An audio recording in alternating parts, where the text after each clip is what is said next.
Hola, buenas tardes a todos.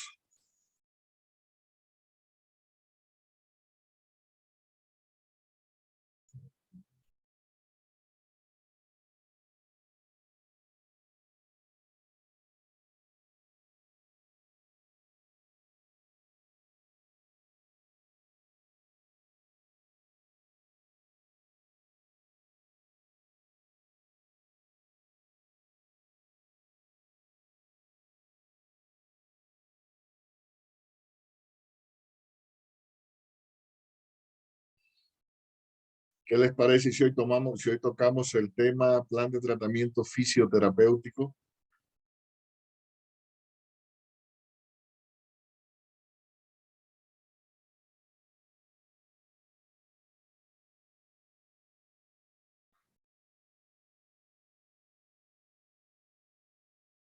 Iniciamos entonces la conferencia. Los objetivos de esta conferencia van a ser exactamente 4. Cómo estructurar un plan de tratamiento de acuerdo a los objetivos y al diagnóstico funcional que ya realizó el terapeuta y que es fundamental para poder desarrollar el tratamiento. Cómo justificar ese plan de tratamiento. Es decir, cómo yo justifico todas y cada una de las acciones que yo realizo. 3, cómo yo refiero oportunamente con otros profesionales a mis pacientes con base al cuadro clínico. Es decir, de qué forma yo le puedo indicar o referirle a un traumatólogo, a un cardiólogo, a un neumólogo o a otro fisioterapeuta, uno de mis pacientes, y cómo yo puedo recibir a la vez pacientes de estos especialistas. Y el número 4, cómo establecer objetivos a corto, mediano y largo plazo de acuerdo al tratamiento que yo soy capaz de imponer según la patología o el diagnóstico funcional que yo haya hecho de mi paciente. Comencemos entonces con un concepto muy sencillo de tratamiento fisioterapéutico.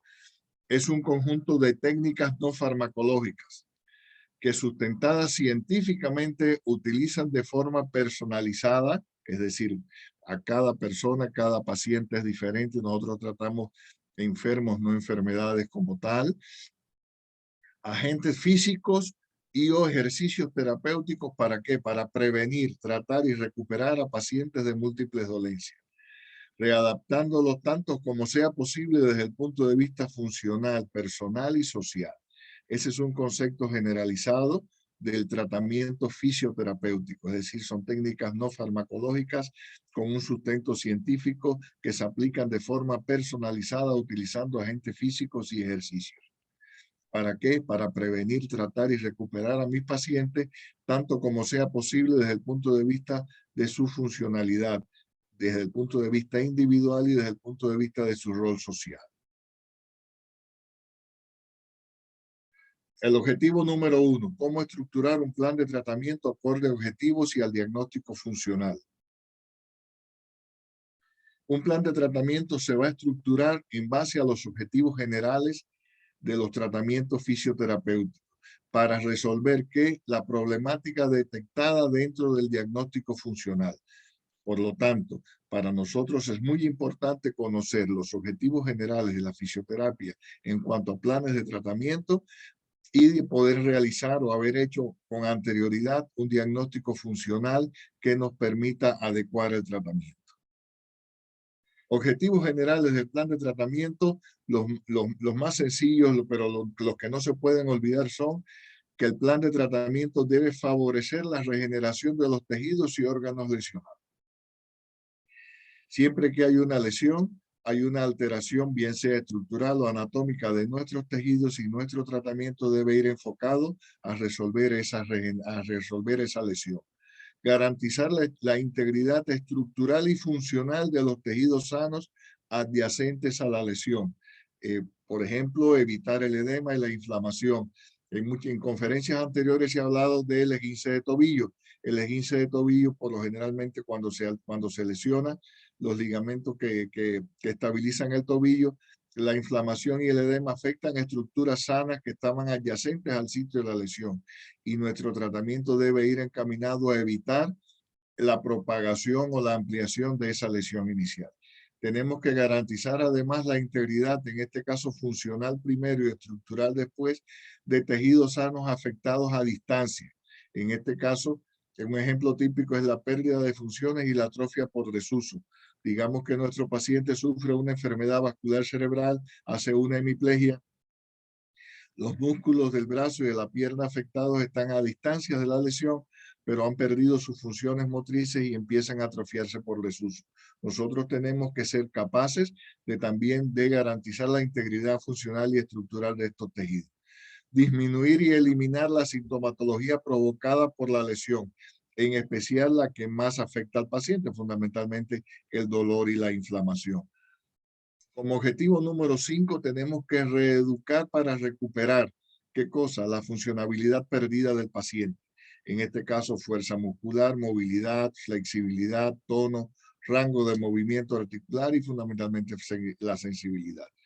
Reeducar para recuperar ¿qué? La independencia del individuo y su independencia social, es decir, dentro del ámbito del contexto donde se desenvuelve. Y por último, todo programa de rehabilitación debe ser individualizado y ajustado al contexto personal y social del paciente. Yo le sugiero nunca emplear recetas para la hemiplegia. Esto y esto es lo que se hace. Espérate, esa es una forma, es un criterio, es una técnica de tratamiento. Voy a ver si a mí me da resultado y si se ajusta a las características de mi paciente. No todas las hemiplejías se pueden tratar de igual manera. Entonces, el diagnóstico funcional en sí no es un fin, sino un medio indispensable para yo poder establecer un tratamiento adecuado. Si no hago un buen diagnóstico, no voy a poder hacer un buen tratamiento porque no voy a saber qué estoy tratando. Por lo tanto, el diagnóstico fisioterapéutico va a consistir en la exploración depurada y exhaustiva de las alteraciones del funcionamiento del ser humano en 3 dominios diagnósticos y 2 contextos que ayer en conferencias la maestra les explicó claramente. Dominios de deficiencias de estructuras y funciones, de limitaciones de actividad o discapacidades y restricciones participativas o minusvalías. Y en 2 contextos, en el contexto personal y en el contexto social.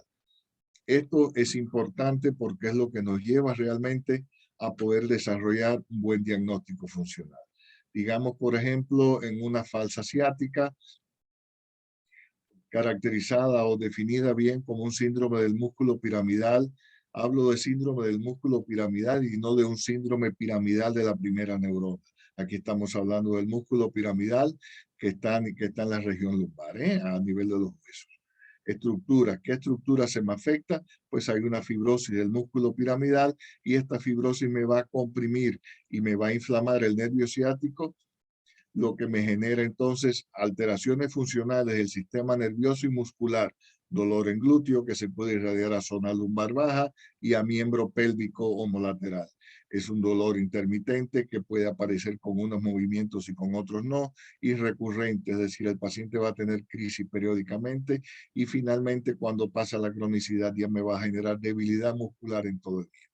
Limitaciones que tiene mi paciente, limitaciones posturales, de sedestación, de realización del acto sexual, de bajar escaleras, del rango de movimiento articular. Restricciones laborales, restricciones deportivas. ¿Cómo justifico yo mi plan de tratamiento después que ya he realizado un diagnóstico funcional acorde? El plan de tratamiento no puede ser arbitrario. No puedo utilizar agentes físicos o programas de ejercicios terapéuticos si no tengo un sustento científico. El programa no puede ser empírico. Yo creo que las corrientes interferenciales aquí me van a resolver la situación y aplicar corrientes interferenciales sin tener un buen sustento.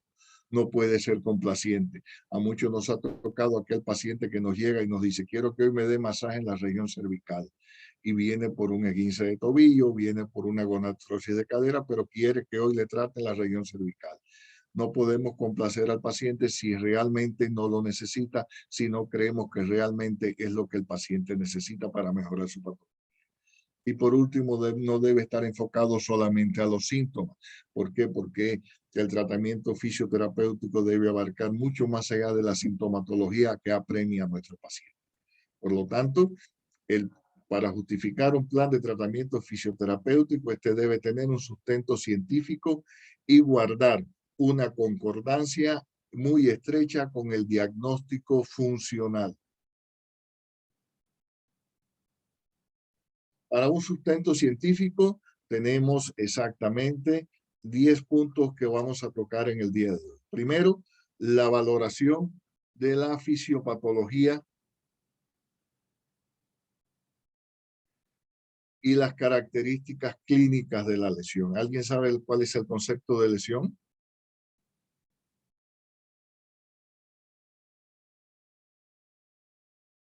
Lesión no es más que una alteración anatómica y o funcional ocasionada por un agente endógeno o exógeno que puede provocar lesiones al nivel local, donde está, síntomas a nivel local o síntomas a distancia.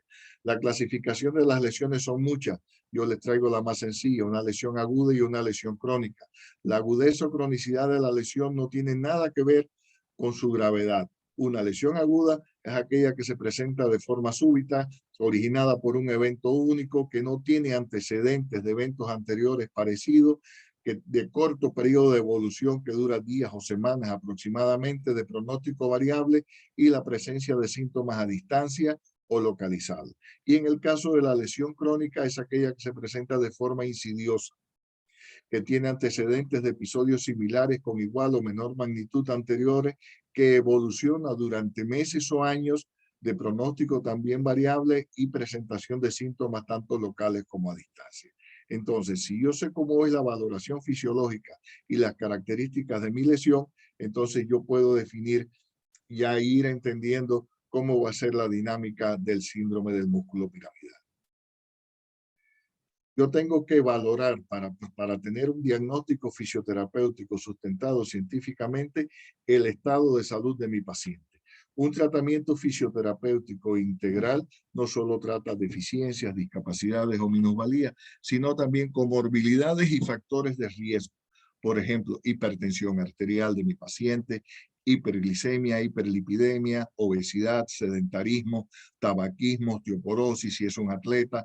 Vamos a suponer que este paciente que yo traigo como ejemplo del síndrome del músculo piramidal es un paciente masculino, obeso y sedentario.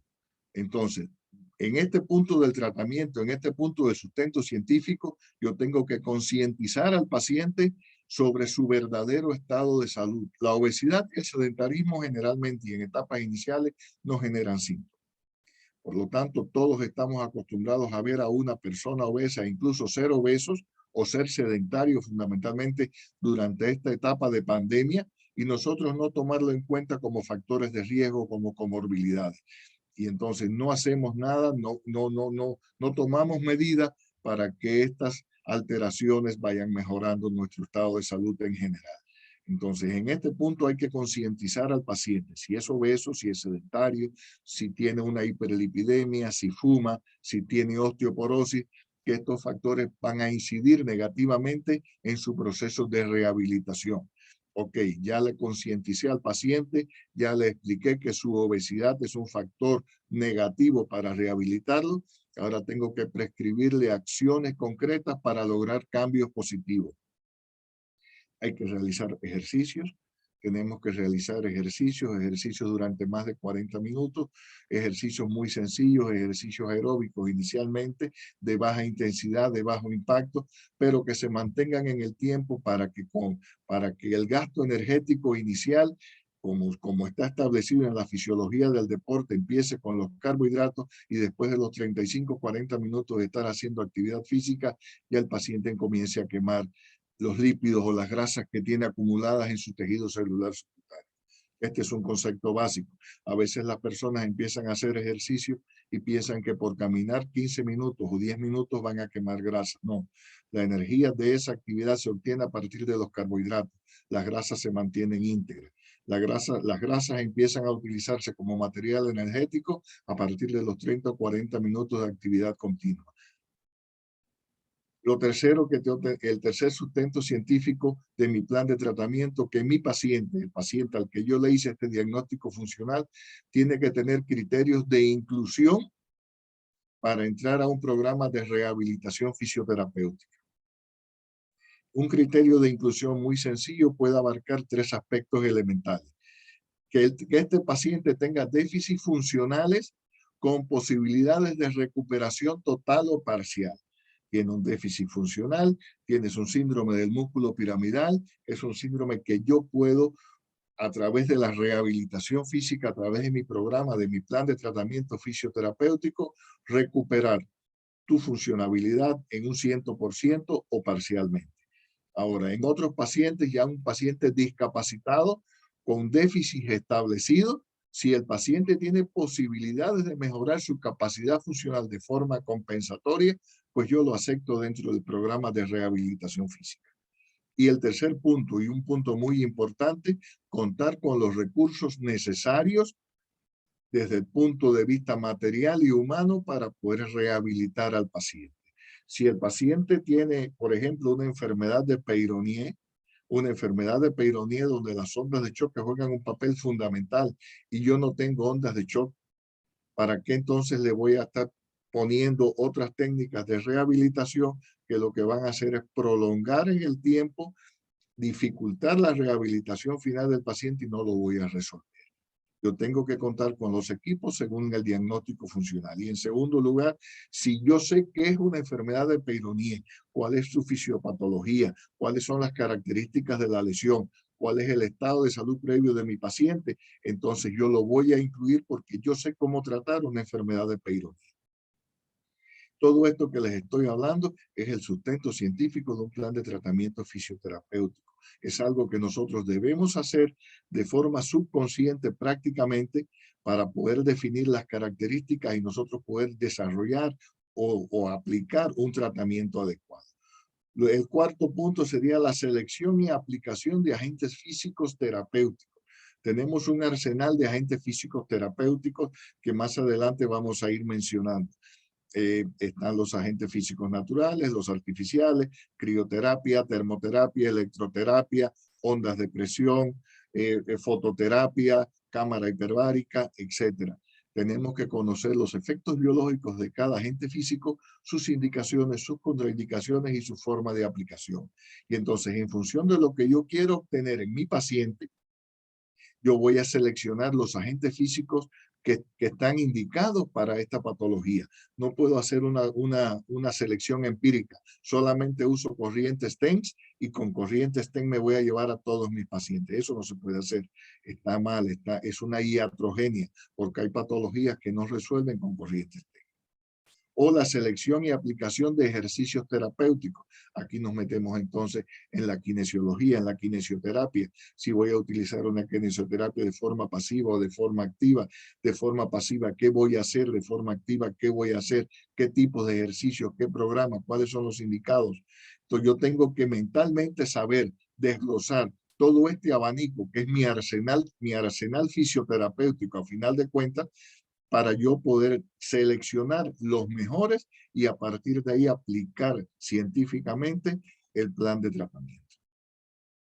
Si el paciente va a necesitar dispositivos de ayuda para la marcha, dispositivos ortésicos o protésicos, lo tengo que definir, porque en ocasiones con una dismetría de miembros pélvicos, una plantilla de 1 centímetro me mejora la distancia que hay en sus miembros pélvicos y el paciente mejora las molestias lumbares sencillamente con un dispositivo ortésico muy sencillo que se le puede indicar al paciente.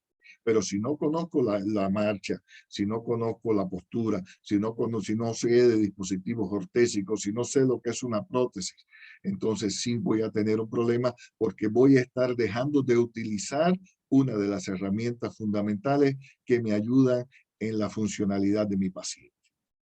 El tercer punto, y un punto muy importante que vamos a ver más adelante, ¿cuándo vamos a iniciar el tratamiento? Cuando yo voy a iniciar un tratamiento va a depender de la patología. Y si es una patología del sistema osteomielticular, si es cardiovascular, si es respiratoria, si es neurológica. El octavo objetivo, objetivos a corto y mediano plazo de mi tratamiento. Tengo que fijar objetivos a corto plazo, a mediano plazo y a largo plazo. Pero aquí no hablamos de días, de semanas o de meses. Todo depende de cómo nos llegue el paciente, del momento en que nos llegue el paciente, de las características de su lesión, y a partir de ahí nosotros vamos a ir desglosando ciertos objetivos. Si quiero referir oportunamente a mi paciente, tengo que saber cómo hacerlo, qué voy a hacer en esa hoja de referencia, porque no le puedo decir al paciente, ¿sabe qué? Vaya con el traumatólogo, y el traumatólogo cuando llegue va a decir, ¿y por qué me lo envías? ¿Qué pasó? ¿Qué tiene? ¿Por qué cree que no lo puedes rehabilitar? ¿O por qué me lo estás enviando de regreso? Y entonces yo tengo que saber cómo hacer una referencia, cómo hacer una remisión de un paciente. Y el número 10, y muy importante para mí, es cómo yo evalúo la eficacia y eficiencia de mi trabajo. ¿Cómo me voy a evaluar yo como fisioterapeuta? ¿Cómo me voy a evaluar yo como prestador de servicios del área de la salud, que tengo en mis manos la salud y la funcionabilidad de mis pacientes? Estos son los 10 puntos que voy a desarrollarles hoy. Ya hemos desarrollado algunos, pero que son los que le dan el sustento científico al plan de tratamiento.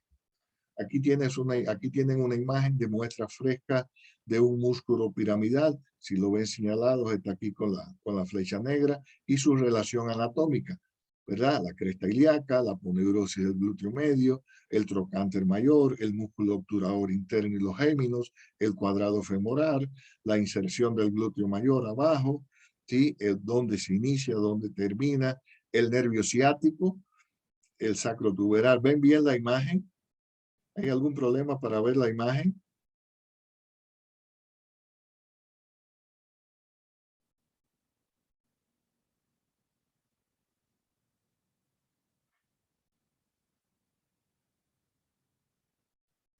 Ok, entonces continuamos. El músculo piramidal es un músculo abductor y rotador externo, además de flexor de la cadera. Es decir, que cuando nosotros abducimos el miembro pélvico inferior y hacemos una rotación externa, estaríamos trabajando con el músculo piramidal. ¿Cuáles son las causas de compresión del nervio ciático a nivel del canal intrapiriforme, es decir, por debajo del del músculo piramidal? Alteraciones de tipo traumático. Cuando hay una lesión traumática del músculo piramidal, por lo general ocurre una fibrosis. En algunos deportes o en algunos movimientos deportivos, fundamentalmente en fisiculturistas o algunos jugadores que van un poco más allá sin tener una programación efectiva de cargas, hay una hipertrofia del músculo piramidal, y esta hipertrofia puede comprimir el nervio ciático. O una alteración desde el punto de vista anatómico. Normalmente la relación entre el músculo piramidal y el nervio ciático no siempre es la misma. Esto que trae como consecuencia que el músculo piramidal, en este caso 1, el que está aquí señalado en rojo, puede tener una relación con el tronco del nervio ciático que emerja por debajo del músculo piramidal. Aquí en el 1, en el 1D, que emerja dentro de las fibras del músculo piramidal, o en el F, que emerja por encima del músculo piramidal en una sola rama. Pero en ocasiones el nervio ciático se bifurca, y entonces una parte puede emerger por debajo del piramidal y otra entre las fibras musculares. Imaginen en este punto B, si hay una contractura intensa del músculo piramidal, estaremos comprimiendo el nervio ciático, y por lo tanto estaríamos teniendo un síndrome del músculo piramidal o falsa ciática, porque se va a irradiar por todo el miembro pélvico. Aquí en el C, también bifurcado en dos el inicio del nervio ciático, una parte está por debajo y otra por encima, o una parte por encima y otra intermedio del músculo piramidal.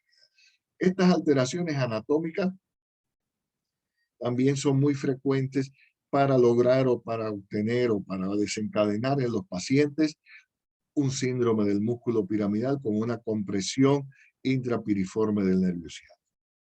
¿Cuáles son los test? ¿Cómo yo lograría definir o diagnosticar o hacer el diagnóstico diferencial en cuanto a una lumbalgia de otro tipo, de tipo mecánica, por una hernia discal? Pues los test. Un test en rotación interna del miembro inferior va a generar dolor. y si hago una compresión sobre la región donde está el nervio, el músculo piramidal, el dolor se va a incrementar. Hay varios test, sí, hay varios test que son específicos para definir el músculo piramidal.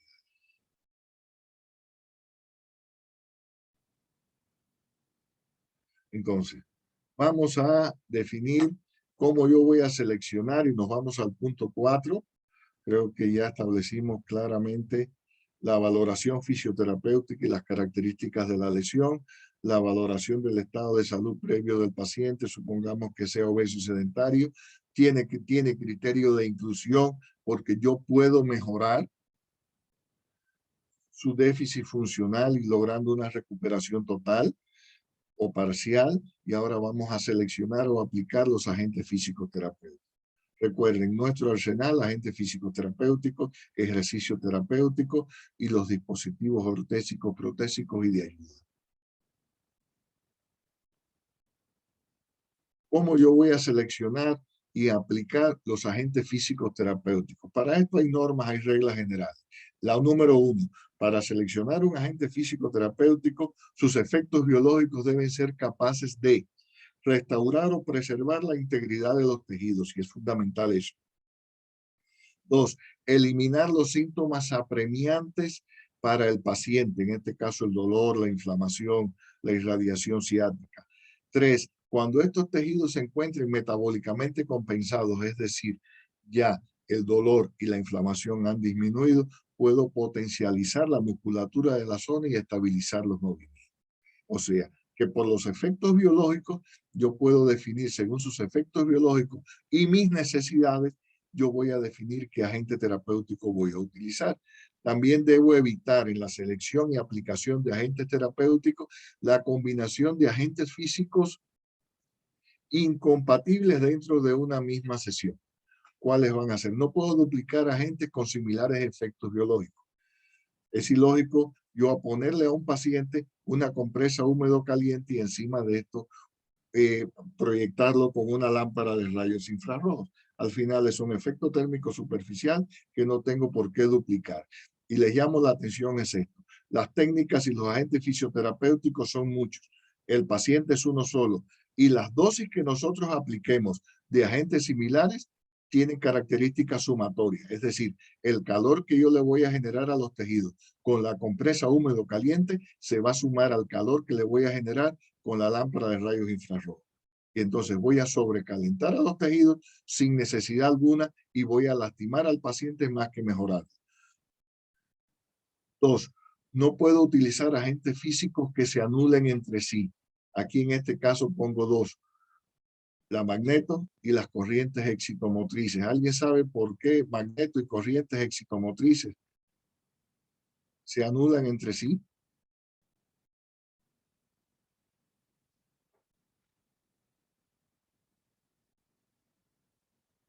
Bueno, entonces, en la magnetoterapia, su característica fundamental es que provoca una repolarización de la membrana celular. Es decir, las cargas las pone donde van, en la membrana celular. Todos saben cómo son las cargas dentro de una membrana celular, ¿verdad? Cómo está cargada por fuera y cómo está cargada por dentro. ¿Qué cargas tiene por fuera una célula normal y cuál es su carga interior? Y sin embargo, las corrientes excitomotrices lo que provocan es una despolarización de la membrana. ¿Para qué? Para que se produzca entonces el mecanismo de contracción muscular, es decir, la salida del calcio, el retículo sarcoplasmático y demás, la contracción o el movimiento de los filamentos de actina y miocina y finalmente la contracción muscular. Si yo primero intento regenerar lograr efectos biológicos regenerativos de la membrana celular, para que se los voy a quitar a continuación. O hago una cosa o hago la otra. O que posean efectos contrarios. Los rayos infrarrojos son calor térmico. ¿Para qué lo voy a meter después en una alberca de agua fría? Entonces, no estoy hablando de baños de contraste. Baños de contraste es otra cosa. Aquí estoy hablando de técnicas terapéuticas en tiempo completo. Tampoco puedo y debo utilizar combinaciones que están científicamente probadas. Por ejemplo, puedo utilizar láser y magnetoterapia en procesos en los que yo quiero obtener una buena cicatrización o láser o masaje, perdón, y estimulación neuromuscular en las hipotrofias musculares. Es decir, debo seleccionar mis agentes físicos por sus efectos biológicos, evitando que sean incompatibles dentro de una misma sesión y logrando combinaciones que estén probadas científicamente. Lo tercero, cuando yo quiero realizar movilizaciones fundamentalmente activas, primero tengo que utilizar un agente que me garantice la apertura circulatoria de la zona tratada. ¿Por qué? ¿Qué hace el ejercicio dentro del músculo? El consumo de oxígeno aumenta. ¿Sí? La producción de dióxido de carbono y metabolitos de desechos se incrementa. Si yo tengo la circulación comprometida porque el músculo está lesionado, si tengo alteraciones circulatorias y encima de eso le doy actividad, voy a aumentar la hipoxia, el dolor y la inconformidad de mi paciente. Por lo tanto, si primero abro la circulación, garantizo la entrada de oxígeno y nutrientes a las células musculares, voy a poder trabajar muy fácil. Es un principio básico de deporte. Primero caliento, primero estiro y luego hago ejercicio de fuerza. Número E. Siempre se debe comenzar con una dosis baja e ir incrementando paulatinamente. No podemos, por ejemplo, poner un equipo de electroterapia y agarrar el control de intensidad y llevarlo a intensidad máxima hasta que mi paciente grite, ¿verdad? No podemos olvidar los umbrales de electroterapia. ¿Recuerdan los umbrales de la electroterapia?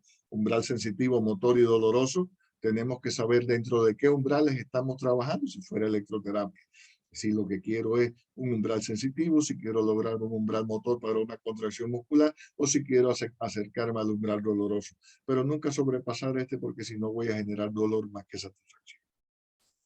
Y el F o el último, las causas de que durante las primeras sesiones de rehabilitación las molestias se hagan intolerables o intensifiquen son diagnóstico incorrecto, no hice bien un diagnóstico, hice una errónea selección de agentes físicos, no apliqué correctamente los agentes físicos seleccionados o las intensidades fueron muy elevadas. Entonces, para que estas cosas no me pasen, tengo que hacer un diagnóstico correcto, seleccionar bien los agentes físicos, que no sean incompatibles entre ellos, que sean combinaciones científicamente probadas, que por sus efectos biológicos sean capaces de garantizar las necesidades que yo tengo para mejorar a mi paciente, aplicarlos correctamente e ir incrementando la intensidad paulatinamente a la medida que el paciente lo vaya a tolerar. Estas son las características generales para la aplicación de los agentes físicos terapéuticos. Esto que trae como consecuencia que si yo las aplico correctamente, no voy a tener ningún tipo de problema. Ahora, ¿cuáles son los agentes físicos terapéuticos de que hemos estado hablando? Los agentes físicos naturales, la hidroterapia, la crioterapia, la termoterapia. Ojo, hay múltiples clasificaciones dentro de la fisioterapia. Esta es una clasificación muy sencilla en la que trato de englobar algunos agentes por sus efectos biológicos, indicaciones y contraindicaciones. Termoterapia, la electroterapia de baja, media y alta frecuencia. No olvidar que la frecuencia es importante dentro de las corrientes. Si baja frecuencia menos de 1 kHz, de media de 1 a 10 kHz y de alta frecuencia más de 10 kHz. Cuando utilizo ondas de terapia, como puede ser la vibroterapia, el ultrasonido o las ondas de choque, la magnetoterapia, la fototerapia, es decir, cuando utilizo la luz, bien sea ultravioleta, láser o infrarroja, la tracción vertebral, la presoterapia, y aquí traigo a colación solamente dos, el vendaje compresivo y la compresión neumática, y la oxigenación hiperbárica. No traigo otros, como pudiera ser la acupuntura, etc. Entonces, cuando yo utilizo estos agentes físicos terapéuticos, trato de poner estos 11 acápites de agentes físicos terapéuticos en función de las necesidades de mi paciente. Por ejemplo, los agentes físicos naturales, alguien los recuerda, ¿verdad? Estamos hablando del clima, el sol, la talasoterapia, etcétera. ¿Cuáles son las características generales o los efectos biológicos que generalmente me dan los agentes físicos naturales? Pues el eritema solar por vasodilatación periférica de la piel, la formación de vitamina D por los rayos solares, la formación de melanina, la cicatrización de lesiones de la piel, una piel más gruesa, una piel más oscura. Esos son fundamentales.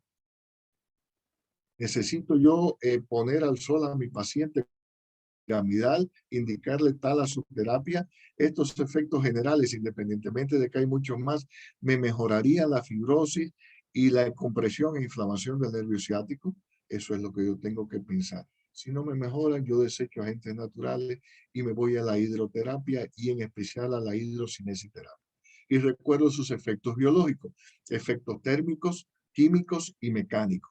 Los efectos térmicos van a depender de la temperatura que tiene el agua, si es un agua fría, un agua indiferente o un agua caliente. Si fuera un agua fría, estaríamos hablando ya de una hidroterapia fría donde estoy desinflamando, tengo el efecto antiinflamatorio y el efecto analgésico, entre otras cosas. Si fuera térmica, un agua caliente, estaríamos hablando de vasodilatación, relajación muscular, disminuir la rigidez articular, etc. Efectos químicos de la hidroterapia depende de los elementos que estén disueltos en el agua. En este caso estoy hablando del agua de mar. Y los efectos mecánicos que me da la hidroterapia, ya ustedes saben que son tres: el hidrostático, el hidrodinámico y el hidrocinético. ¿Cuáles son los efectos hidrostáticos de la hidroterapia? La flotación, la capacidad de flotar dentro del agua. Recuerden ustedes que mientras más sumerjo al paciente dentro del tanque terapéutico, menos sensibilidad o menos sensación de peso va a tener mi paciente. Si lo pongo a nivel de la región umbilical, el paciente tendrá la sensación de que perdió el 50% de su peso corporal. Si lo pongo a nivel del cuello, un 90-92%. Si lo pongo a nivel de las rodillas, si lo pongo a nivel de los tobillos.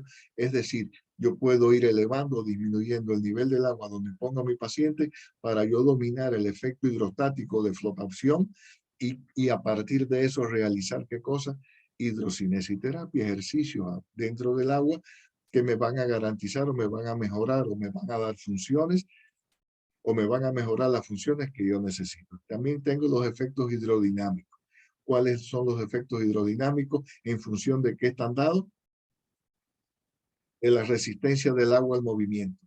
Mientras más rápido yo intento moverme dentro del agua, mientras más rápido yo intento mover mis manos dentro del tanque terapéutico, ¿qué va a pasar? Mayor es la resistencia que me pone el agua. Ese principio hidrodinámico tengo que tenerlo en cuenta para poder realizar la hidrocinesiterapia. Y por último, los efectos hidrocinéticos. Los hidrocinéticos, ¿cuáles van a ser los efectos hidrocinéticos? El movimiento del agua me da un masaje. La crioterapia, el tercero, como les había dicho anteriormente, tiene efecto analgésico, antiinflamatorio. Esto es de forma general, jóvenes, ¿eh? Ahí tenemos que pensar bien que la crioterapia es muy amplia, muy grande, igual que la termoterapia con su vasodilatación y su relajación muscular y disminución de la rigidez articular. Son muchos más efectos, pero en 2 horas es imposible tocarlo. Nos iríamos entonces ¿a qué? A la electroterapia. ¿Qué es la electroterapia? La aplicación de corriente con fines terapéuticos. Puede ser de baja, media y alta frecuencia, como les estoy mostrando en la lámina, y tiene efectos químicos, sensitivos, motores, relajantes y de relajación y térmicos. Las corrientes de baja frecuencia, de menos de 1 kHz, ¿cuáles van a ser? Las galvánicas, las TENS, las diadinámicas, las ultraexcitantes de Travers, las corrientes de alto voltaje y las de microvoltaje. ¿Qué efectos yo puedo obtener con una corriente de baja frecuencia? Fundamentalmente, efectos químicos, sensitivos y motores. ¿Cuáles son los químicos? Me los da fundamentalmente la corriente galvánica. Recuerden, ¿sí? Alteraciones o compensaciones en el citosol de la célula. Efectos sensitivos analgésicos y efectos motores contractura muscular. Las corrientes de media frecuencia generalmente tienen efectos sensitivos y motores. Aquí tenemos dentro de las más importantes las interferenciales y las corrientes rusas. Y las corrientes de alta frecuencia tienen efectos sensitivos y térmicos fundamentalmente. Tenemos 2 importantes: las microondas, las diatermias y las de Armstrong. Ahora, cuando hablamos de electroterapia, tenemos que darnos cuenta de algo muy importante. ¿Dónde voy a colocar los electrodos? Los electrodos, esos electrodos, esos parches que me van a transmitir la corriente a la piel para que esa corriente penetre o entre dentro de mi cuerpo. La colocación de electrodos es fundamental para lograr la eficacia que me está dando este agente terapéutico. Entonces, ¿dónde los puedo colocar? Por encima, por debajo, alrededor del punto H o zona dolorosa, sobre el trayecto de un nervio periférico, a nivel de un mismo dermatoma. ¿Saben lo que es un dermatoma, verdad? Las áreas del cuerpo que están inervadas, ¿por qué? Por una sola raíz nerviosa, por una misma raíz nerviosa. A nivel de puntos gatillos, son puntos miofaciales hiperexcitables que provocan contracciones dolorosas paroxísticas. Fundamentalmente, ¿dónde podemos encontrar los puntos gatillos? En la región de la espalda, el dorso y la región lumbar. A nivel de puntos de acupuntura, hay más de 365 puntos de acupuntura derivados en 12 meridianos fundamentales. Entonces, si yo quiero, digamos, obtener una mayor analgesia de mi miembro pélvico superior, es decir, de mi brazo, ¿qué puntos yo puedo utilizar? Dos les recomiendo: intestino grueso 4, intestino grueso 11. Grueso 4 acá, grueso 11 aquí a nivel del codo. Son puntos muy analgésicos que realmente disminuyen el dolor que hay en el miembro. A nivel de puntos musculares motores, aquí hay una mayor sensibilidad y el estímulo eléctrico logra una mayor contracción muscular. A nivel de puntos especiales, vagina, recto, etcétera. Y en el tejido ulcerado. Recuerden que en el tejido ulcerado también podemos aplicar y colocar electrodos. ¿Ya visto entonces dónde podemos colocar los electrodos? ¿Qué podemos hacer? ¿Cuántos electrodos voy a utilizar? ¿Qué técnica electródica puedo utilizar en la corriente? Hay tres fundamentales. La monopolar, cuando un electrodo negativo pequeño y uno grande indiferente colocado a distancia del punto, el puntero es el punto motor o irá al punto motor o punto gatillo. La bipolar, cuando yo ubico dos electrodos nada más que pueden estar ubicados dentro del trayecto de un músculo a tratar, digamos el cuádriceps femoral, uno en la parte superior o inicio y otro proximal a la rodilla. Y la técnica tetrapolar, cuando utilizo 4 electrodos en puntos cardinales, fundamentalmente en una articulación o segmento corporal. Es decir, que la técnica electródica puede ser monopolar, bipolar o tetrapolar, que puedo poner electrodos donde, por encima, por debajo y alrededor de la lesión, en puntos gatillos, puntos de acupuntura, puntos motores, puntos sensitivos, etcétera. Y vamos entonces a la primera de las corrientes, a la primera de las corrientes que la había mencionado, que es la corriente galvánica. ¿Qué es una corriente galvánica? Es una corriente continua. Pero no vamos a hablar de corriente galvánica porque la corriente galvánica en estos momentos pues ya no se usa tanto, pero sí la iontoforesis. A partir de una corriente continua podemos introducir en el organismo medicamentos que estén ionizados, y estos medicamentos que se van a colocar en el polo opuesto de su carga. Si es un medicamento con carga positiva, lo pongo en el polo negativo, y si es con carga negativa, lo pongo en el polo positivo. Son medicamentos que se van a disolver previamente. Y en el polo positivo, ¿qué puedo poner? Adrenalina con un efecto vasoconstrictor, cloruro de calcio con un efecto sedante. Y en el polo negativo, por ejemplo, ácido acético. El ácido acético me ayuda, el ácido acético al 5% me va a ayudar a ¿qué? A resolver las calcificaciones. La lidocaína por su efecto analgésico o la dexametasona por su efecto antiinflamatorio.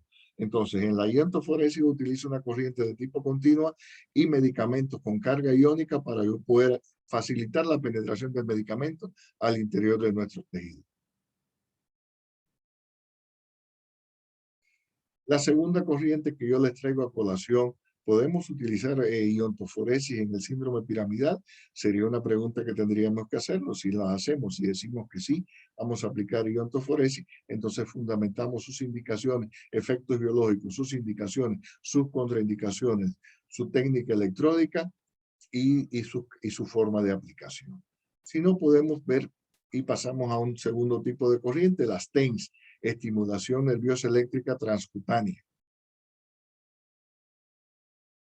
Si queremos estimular fibras motoras, vamos a utilizar impulsos eléctricos anchos entre 200 y 300 microsegundos. Si queremos estimular fibras sensitivas, impulsos eléctricos estrechos entre 50 y 100 microsegundos.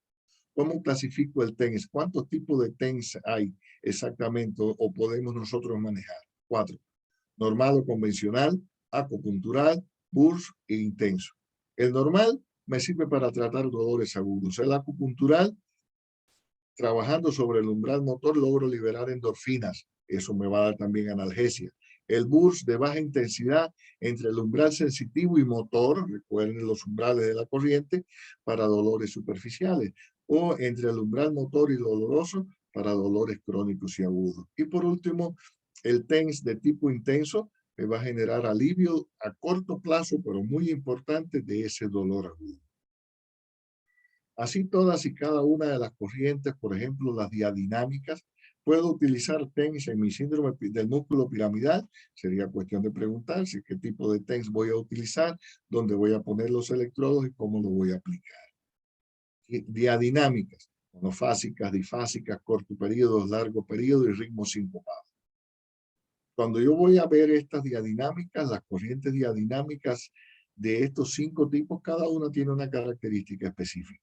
Las monofásicas, por ejemplo, producen contracción muscular. Las difásicas son analgésicas y relajantes. Las de corto periodo son tonificantes y mejoran el flujo sanguíneo y el trofismo. Las de largo periodo son analgésicas. Y las de ritmo sincopado son fuertes, provocan fuertes contracturas musculares. Una forma normal de aplicar, por ejemplo, una forma que científicamente está probada en los dolores agudos, puedo poner difásicas de 1 a 2 minutos seguidas de ritmos de largos periodos durante 5 a 8 minutos. El tratamiento no se va más allá de 10 minutos y el paciente mejora. Difásicas 2 minutos, largo periodo 8 minutos, 10 minutos de tratamiento con este tipo de corrientes, diadinámicas y puedo quitar un dolor agudo. En el caso de la inflamación y el edema, difásicas unos 30 segundos, corto periodo 5 minutos y largo periodo otros 5 minutos. Es muy difícil hablar de todas y cada una de las corrientes, ¿sí? Pero solamente les voy a mencionar algunas características. Las corrientes interferenciales, ¿las recuerdan? Son analgésicas, excitomotrices, y las rusas, pues son fundamentalmente corrientes excitomotrices, moduladas en ráfaga que aumentan el metabolismo energético y degradan las grasas cuando se mantienen un tiempo determinado. ¿Cómo puedo yo clasificar una corriente excitomotriz? Con una estimulación eléctrica neuromuscular, estimulación eléctrica muscular o estimulación eléctrica funcional. Recuerden que la estimulación eléctrica neuromuscular aplicamos el estímulo a un músculo que está inervado. Esto se usa en el fisiculturismo, en el deporte. El músculo está inervado, el músculo está normal. Yo voy a buscar 2 puntos, el inicio y el final del músculo, donde emerge el nervio. Y entonces en esos puntos musculares o motores, yo voy a poner los electrodos. ¿Para qué? Para lograr una contracción muscular máxima y mejorar o aumentar la hipertrofia muscular. La estimulación eléctrica muscular es cuando aplico el impulso eléctrico, pero en un músculo que está denervado. Cuando le pongo estimulación eléctrica a un músculo denervado, para evitar la atrofia por desuso. Y la estimulación eléctrica funcional se usa fundamentalmente en aquellos músculos que yo quiero mejorarle su tono, su trofismo, como en el caso para mantener la postura o las actividades de la vida diaria. Ahora, las corrientes de alta frecuencia. ¿Cuáles son las corrientes de alta frecuencia? Ya casi estamos terminando con corrientes, fundamentalmente diatermias y microondas, que tienen un efecto fundamentalmente térmico. Cuando yo logro el incremento de la temperatura de 1 grado centígrado de mis tejidos, disminuyo la inflamación y incremento el metabolismo. Si yo pongo la corriente o la diatermia para aumentar de 2 a 3 grados centígrados, voy a obtener entonces un efecto analgésico y relajante. Y si yo incremento la temperatura de los tejidos en 3 o 4 grados centígrados, voy a mejorar las propiedades viscoelásticas del tejido. O sea, disminuyo la inflamación, aumento el metabolismo, tengo efecto analgésico, relajante y un efecto viscoelástico según yo vaya incrementando, ¿qué cosa? La temperatura de los. Y nos vamos a las ondas, que las ondas que se usan en terapia, la vibroterapia, el ultrasonido que no es más que una onda sónica y las llamadas ondas de choque. Todas estas ondas, ¿qué hacen? Compactan y descompactan. compactan y descompactan las células. Y esas se utilizan con fines terapéuticos. ¿Para qué? Para provocar relajación muscular, tonificación, efecto analgésico. Si, por ejemplo, la vibroterapia, uso vibroterapia de baja frecuencia, menos de 10 Hz, yo aumento la circulación sanguínea. Si uso entre 10 y 80 Hz, una frecuencia intermedia, yo voy a mejorar va a hacer mayor énfasis en qué, los músculos. Y mayor de 80 Hz, voy a estar trabajando sobre las fibras nerviosas periféricas. Es decir, una vibroterapia baja me va a mejorar la circulación. Vibroterapia intermedia, trabajo sobre la musculatura, y una vibroterapia elevada, pues entonces voy a trabajar sobre las fibras nerviosas periféricas. Y caemos en el llamado ultrasonido. El ultrasonido, el concepto del ultrasonido, ustedes lo saben, ¿sí? Tiene un efecto mecánico, un efecto térmico, es vasodilatador, hiperemia, incrementa el metabolismo, puede provocar micromasaje celular, efectos de cavitación, analgésico, antiespasmódico, fibrinolítico, etc. Y calor igual que las corrientes de alta frecuencia. Tenemos que saber cómo calculamos la dosis, cómo calculamos el tiempo que vamos a aplicar en el ultrasonido. Solamente les recuerdo que la dosis es igual a la potencia. ¿Por qué? Por el tamaño del cabezal, por el modo de emisión, si es continuo o pulsátil y qué porcentaje de pulsátil va a ser, por el tiempo que voy a estar aplicando mi sesión y por la superficie que voy a tener. Esos son los parámetros de la dosis. Ya yo sé la dosis, pero a veces la dosis ya la sabemos y nos vamos entonces al tiempo. ¿Cómo calculo el tiempo en el que voy a aplicar una sesión de ultrasonido? Pues entonces la dosis la multiplico por la superficie a tratar y la divido entre la potencia multiplicada por el tamaño del cabezal y el modo de emisión. Así puedo obtener tiempo y dosis en el ultrasonido. Les recuerdo que puede ser de 1 o de 3 MHz, y esto es inversamente proporcional a la profundidad que yo tengo. En el caso del músculo piramidal, que está debajo del glúteo mayor, glúteo medio, ¿qué potencia ultrasónica utilizaría? ¿Qué intensidad en este caso? ¿Una que fuera superficial o una que fuera profunda? Si yo decidiera utilizar ultrasonido. Lo utilizaría continuo o pulsado. La diferencia es que el continuo tiene un efecto térmico importante y el pulsado, en la medida que aumentan las pulsaciones, es decir, la pausa de emisión de onda, su efecto térmico va disminuyendo. Entonces, me serviría para algo un ultrasonido pulsado, digamos, al 10% de 3 MHz. No me llegaría a profundidad y no me calentaría la zona. Si lo que busco es un efecto térmico y un efecto penetrante, pues entonces no lo estaría. Dentro del ultrasonido hay una cosa muy importante que en ocasiones desechamos, olvidamos o utilizamos poco, que es la llamada sonoforesis o fonoforesis. Es la utilización de medicamentos sin carga eléctrica, medicamentos hidrosolubles que pueden penetrar debajo del cabezal ultrasonido. ¿Cuáles son estos medicamentos? Analgésicos como la lidocaína, antiinflamatorios como la benzidamina, como los esteroides, es decir, la dexametasona, desintegradores de depósitos cálcicos como el ácido acético, por ejemplo, vasodilatadores como la histamina o la heparina sódica en el caso de cicatrices hipertróficas o dolorosas.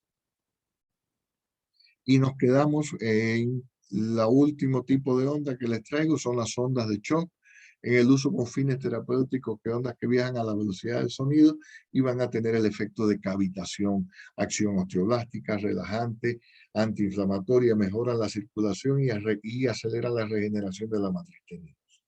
Donde uso yo fundamentalmente las ondas de choque en tendinitis agudas y crónicas, en espasmos musculares, en epicondilitis, en neuralgias del trigémino la puedo utilizar, y en las calcificaciones por la cavitación que generan, destruyen cavitaciones. Recuerden que estas ondas de choque que llegan a fisioterapia vienen del ámbito de la medicina de la llamada litotricia externa. Por ahí empezó un cañón de ondas de choque que se enfocaba en un paciente inmerso dentro de una tina de agua para destruir cálculos renales y biliares sin necesidad de la cirugía. Luego se le bajó la intensidad y ya con 60 millijoules por centímetro cuadrado o 120 millijoules puedo tratar una tendinitis o una calcificación. ¿Qué es la magnetoterapia? El número 7, ¿Qué sería magnetoterapia? La utilización de campos magnéticos con fines terapéuticos. Recuerden siempre que la magnetoterapia tiene dos polos, un polo norte y un polo sur. El polo norte es sedante inmunomodulador y el polo sur es estimulante.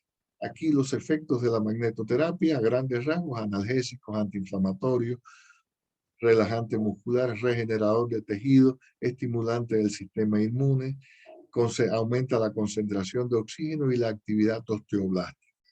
Por eso la magnetoterapia se indica en aquellas fracturas que están en fase de consolidación. Puede aplicarse de dos formas, coplanar y transversal, pero eso ya lo saben. Coplanar cuando pongo los dos elementos al lado del otro sobre un segmento corporal con la característica de que hacia el contacto de la piel debe estar el mismo polo en los dos selenoides. Puedo poner sur-sur si quiero estimular o puedo poner norte-norte si quiero que sea biomodulado. O transversal, el tejido en el centro, el tejido corporal, digamos el dedo que voy a tratar y un selenoide por cada lado. Esto me va a garantizar la cosa de la magnetoterapia. Fototerapia, pues tenemos ultravioleta, láser, infrarrojo. Aquí las ultravioletas, pues se parecen mucho sus efectos a los efectos de los agentes físicos naturales. El láser es regenerador por excelencia, regenerador de todos los tejidos prácticamente. Se usa mucho en los tejidos de cicatrización, en la regeneración neurológica para la mielina o los axones, y el infrarrojo tiene efectos térmicos. La tracción vertebral lo que me genera es una decoaptación, me abre los espacios, aumenta el espacio foraminal, elonga los músculos paravertebrales y el vendaje compresivo y la compresión neumática, lo que me mejora es el drenaje linfático y de retorno venoso. Cuando hablamos de oxigenación hiperbárica, aquí que vamos a tener un aumento de la concentración de oxígeno en el interior del organismo. Pero ojo, el oxígeno que penetra con atmósferas de presión positiva, digamos 2, 3 atmósferas de presión, ese oxígeno puro no viaja a la célula unido a la hemoglobina, porque la hemoglobina, cada molécula de hemoglobina solamente puede cargar 4 átomos de oxígeno. Ese oxígeno, ese exceso de oxígeno pulmonar, ¿cómo va a llegar a nuestras células? Disuelto en el plasma, porque ya la hemoglobina completó su carga oxígeno. Entonces va a ir disuelto en el plasma. Esa oxigenación hiperbárica es muy importante cuando yo quiero aumentar la oxigenación, es decir, mejorar el metabolismo de los tejidos y en la descompresión de los buzos. Cuando un buzo se sumerge a 10 metros, que viene siendo una atmósfera de presión, y sube demasiado rápido sin que sus tejidos se adapten a la disminución de la presión atmosférica, se producen burbujas dentro de sus articulaciones. Esas burbujas solamente se pueden destruir si vuelvo a someter al buzo a la atmósfera de presión donde estuvo anteriormente con oxígeno puro para disolver ese aire. Burbujas dentro de las articulaciones, por ejemplo, provoca dolores intensos, aumento de volumen, incluso puede llegar al choque, a la muerte de mi paciente. De esta forma muy somera, muy sencilla, le he hablado de los agentes físicos terapéuticos. Si volvemos y regresamos al caso del síndrome del músculo piramidal, imagino que hayan decidido ya qué agente terapéutico puedo utilizar, si es que alguno se corresponde con este, y a partir de ahí entonces poder decir, voy a utilizar un agente físico natural, voy a utilizar una corriente, voy a utilizar ultrasonido, ondas de choque, láser, un vendaje compresivo, una tracción vertebral, o lo voy a someter a una cámara de oxigenación hiperbárica. Esta clasificación es a grandes rasgos, y lo que nos permite es tener un método para nosotros poder no combinar agentes físicos con los mismos efectos que se contrapongan entre sí y poder nosotros decir, según sus efectos biológicos y sus indicaciones, si está o no indicado en el tratamiento de mi paciente. Después que yo he clasificado y he definido qué agente terapéutico voy a utilizar en el síndrome piramidal,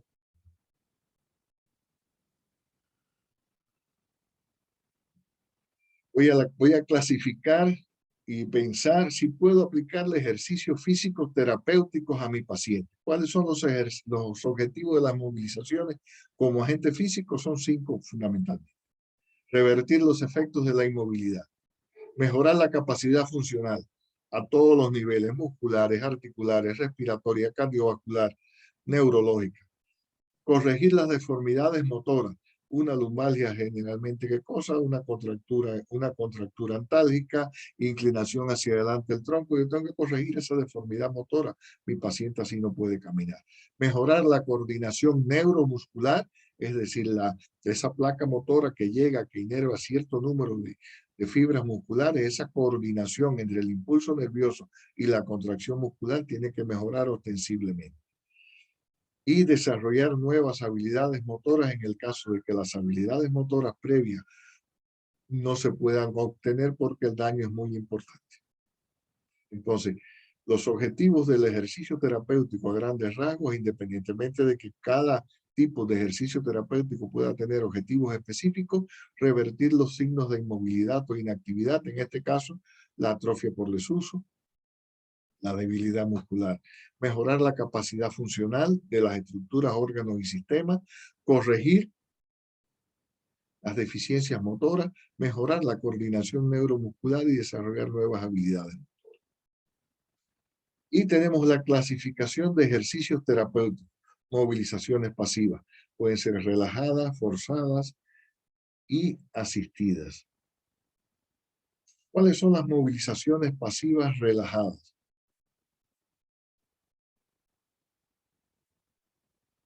¿Alguien? ¿Nadie? Bueno, seguimos hablando. Las movilizaciones pasivas relajadas son aquellas movilizaciones que el terapeuta hace al paciente en todo el rango de movimiento articular y no existe ninguna barrera o dificultad para hacerla. La forzada, cuando tenemos impedimentos, digamos, fibrosis, cicatrizaciones, alteraciones de la biomecánica ósea, de la articulación, hay que forzar un poquito. Y asistidas cuando utilizamos ciertos equipos, como en este caso los artromotores. ¿Alguno ha visto un artromotor, por ejemplo, un artromotor de hombro o de miembro pélvico? Dentro de la kinesioterapia pasiva podemos trabajar la postura de mi paciente. ¿Cómo trabajamos la postura en este caso? Se le impone a una o varias articulaciones una posición anatómica funcional mediante la puesta en tensión de los elementos, músculos, ligamentos, tendones, que facilitan esa postura para que el paciente aprenda a mantener una postura adecuada, es decir, mantén los hombros al mismo nivel, pon el tronco recto, ¿sí? Mira al frente, mantén las rodillas en posición normal, etc. Equilibrio. Los programas de equilibrio pueden hacerse sobre superficies estables, inestables o en suspensión. Siempre se van a hacer desplazamientos rítmicos, de balanceo, técnicas de facilitación neuromuscular, propioceptiva y rotaciones para nosotros entrenar o rehabilitar el equilibrio de mi paciente. Los estiramientos músculos tendinosos. ¿Qué sería un estiramiento músculo tendinoso? Maniobras destinadas a elongar las estructuras músculo-tendinosas con el objeto de alcanzar una mayor amplitud de movimiento. ¿Cómo los clasifico?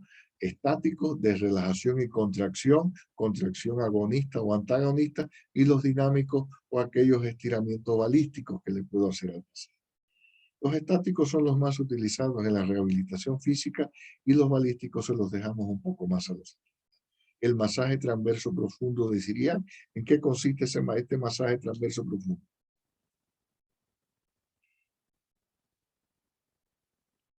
El masaje transverso profundo no es más que una técnica que se aplica transversalmente a las fibras musculares lesionadas para poder restaurar la movilidad y disminuir la acción analgésica, dando una acción, analgésica y antiinflamatoria de los tejidos.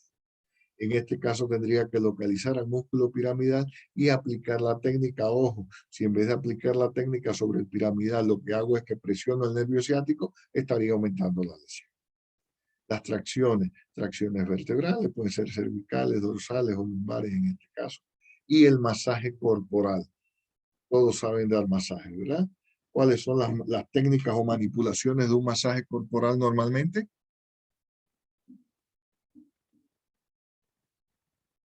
fricción, frotación, amasamiento, percusión, sacudimiento y termino con movilizaciones pasivas. ¿Cuál es la fricción? Cuando mi mano se desplaza sobre la piel del paciente. ¿Cuál es la frotación? Cuando la piel del paciente se desplaza con el movimiento de mi mano.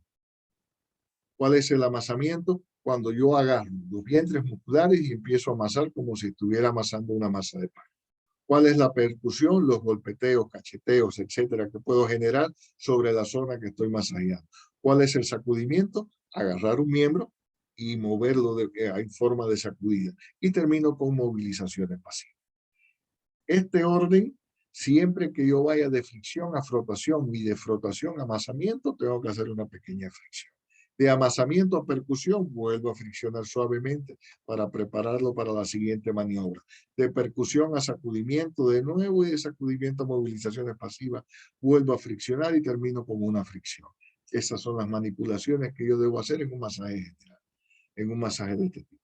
¿Cómo los puedo clasificar? Masaje deportivo, terapéutico, higiénico, estético.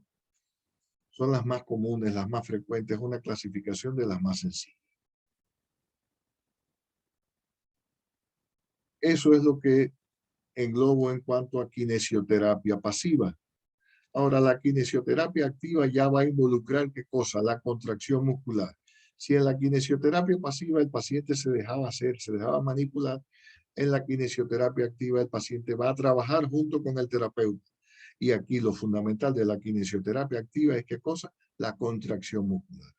La kinesioterapia activa voluntaria puede ser de tres tipos: asistida, libre y resistida. ¿Cuál es la asistida? Cuando el paciente logra desarrollar movimientos de sus miembros, pero no puede vencer la fuerza de gravedad. O sea que la kinesioterapia asistida, por ejemplo, es cuando el paciente me desplaza la mano sobre la superficie de la cama donde está acostado. Kinesioterapia voluntaria libre, cuando el paciente ya puede vencer la fuerza de gravedad, es decir, puede realizar contracciones. Y esto viene clasificado según el balance muscular, según Kendall. Se lo estoy dando a grandes rasgos porque si no, no podemos hacer todos los agentes físicos, terapéuticos y programas de ejercicio en 2 horas. Sería imposible. Sería dar fisioterapia en 2 horas. Libre, cuando el paciente es capaz de realizar contracciones musculares contra la fuerza de gravedad y el peso que eso implica de la extremidad o segmento que está moviendo. Y kinesioterapia activa voluntaria resistida es cuando el paciente es capaz de realizar contracciones musculares que le permiten vencer una resistencia externa. Y ahí es entonces donde entran los tipos de ejercicios activos voluntarios resistidos. Saben que pueden ser los ejercicios voluntarios resistidos, isotónicos, isométricos, isocinéticos, ausotónicos y pliométricos. Son 5 tipos de ejercicio y los 5 tipos tenemos que dominarlos porque en función de eso es que nosotros podemos hacer una kinesioterapia activa voluntaria resistida de calidad. ¿Cuáles son los ejercicios isotónicos? En los que el tono del músculo no cambia, pero sí cambia la longitud. Es decir, cuando yo flexiono el codo, estoy haciendo un ejercicio isotónico. Si el vientre muscular está aumentando y estoy acercando las palancas que forman las palancas que estoy moviendo, estaría hablando de un ejercicio isotónico de tipo concéntrico. Si cuando yo desciendo el brazo estoy alejando las palancas con contracción muscular voluntaria, estaría hablando de un ejercicio isotónico de tipo excéntrico. Si yo en vez de mover mi brazo intento empujar la pared que tengo enfrente y no lo logro, pero aumento la forma, aumento el tono muscular, hago el esfuerzo máximo, el músculo no cambia su diámetro, no cambia su medida, por eso es isométrico, igual medida, son ejercicios isométricos. Los ejercicios isocinéticos son cuando yo combino ambos, isotónicos, isométricos. Los ejercicios ausotónicos son cuando yo mantengo una velocidad y un ritmo constante de movimiento. ¿Han visto, por ejemplo, a los remeros? Una persona cuando va remando hace el mismo movimiento repetidamente una y otra vez, isotónicos, isométricos, concéntricos y excéntricos, pero a una misma velocidad. Esos son ausotónicos. Y los ejercicios pliométricos son aquellos ejercicios donde primero yo estiro el hongo, el músculo y el tendón antes de lograr la contracción. En el deporte hay uno muy sencillo. El atleta se sube sobre un banco o un escalón de la escalinata o de la grada, se le pide que salte hacia el escalón inferior, haga una sentadilla y luego haga un salto vertical. Al caer y hacer la sentadilla, elonga el cuádriceps, elonga los músculos de la pierna, que luego van a responder en forma de resorte para lograr una mayor altura. Ese es un ejercicio pliométrico. Entonces, hasta ahí estaríamos hablando de ejercicios y agentes físicos. El número 8, ¿cuándo yo voy a iniciar un tratamiento fisioterapéutico? Cuando inicio mi tratamiento fisioterapéutico de unas lesiones del sistema osteomioarticular. El inicio de la rehabilitación debe coincidir fundamentalmente con la fase proliferativa, cuando se está formando fibra colágena. Y aquí volvemos a un concepto anterior que ya ustedes saben y dominan, cuáles son las fases de la curación: fase inflamatoria, de regeneración o proliferativa y de remodelación.